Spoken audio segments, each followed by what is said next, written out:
बिस्मिल्लाहिर्रहमानिर्रहीम। अस्सलामुअलैकुम। चने बहुत ही अच्छी तरह से गल चुके हैं। इस वीडियो में हम आपको बताएंगे कि आपको चनों को किस तरह भिगाना है, भिगाने के टाइम कितना होना चाहिए और इसको आपको गलाना किस तरह है। यहाँ पे हमने लिए हैं आधा किलो चने। देसी चनों का हमने इस्तेमाल किया है। अगर आप बड़े चने ले रहे हैं तो भी आप इसी मेथड को फॉलो कीजिएगा,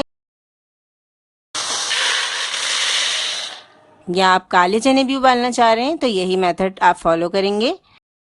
आधा किलो चने में हम शामिल करेंगे 1 चाय का चम्मच नमक, आधा चाय का चम्मच हम खाने वाला सोडा इस्तेमाल करेंगे। अब अच्छी तरह चनों में हम नमक और सोडे को मिक्स कर देंगे। चने उबालने का ऐसा तरीका जिसमें चने अच्छी तरह गल जाएंगे और छिलका भी अलग नहीं होगा। अब तकरीबन 1.5 से 2 लीटर हम पानी ऐड कर देंगे ताकि चने अच्छी तरह से भीग जाएं। चनों को तकरीबन हम 8 घंटे भिगाएंगे। 8 घंटे हमने चनों को भिगा लिया है। ये चने अच्छी तरह भीग चुके हैं। भीगे हुए चनों का पानी निकाल लेंगे। अब हम छन्नी में डाल के इसका तमाम पानी निकाल देंगे और चनों को अच्छी तरह हम वॉश कर लेंगे। इस तरीके से अगर आप चने उबालेंगे तो बहुत ही अच्छे परफेक्ट चने आपके बॉईल होंगे और चाट में बहुत ही अच्छे लगते हैं इस तरीके से उबाले हुए चने। अब उबलते हुए पानी में हम चने डाल देंगे। चनों को हमने अच्छी तरह धो लिया था।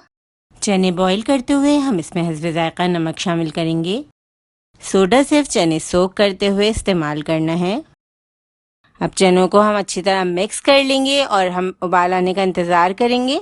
जब इसमें उबाल आ जाएगा तो इसमें झाग आ जाता है। इस झाग को हम अच्छी तरह निकाल लेंगे।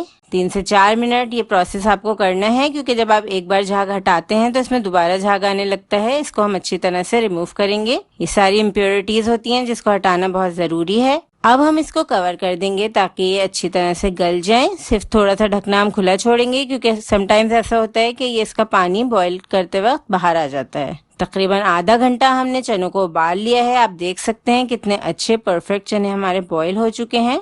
बॉईल किए हुए चने ठंडे कर आप छोटे छोटे पैकेट बनाकर फ्रीज कर सकते हैं।